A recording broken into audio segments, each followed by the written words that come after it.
உயிரை தவிர சொந்தமில்லையே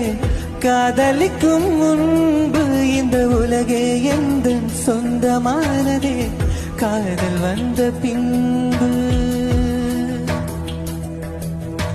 சாவை அழைத்து கடிதம் போட்டேன் காதலிக்கும் முன்பு ஒரு சாவை புதைக்க சக்தி கேட்கிறேன் காதல் வந்த பின்பு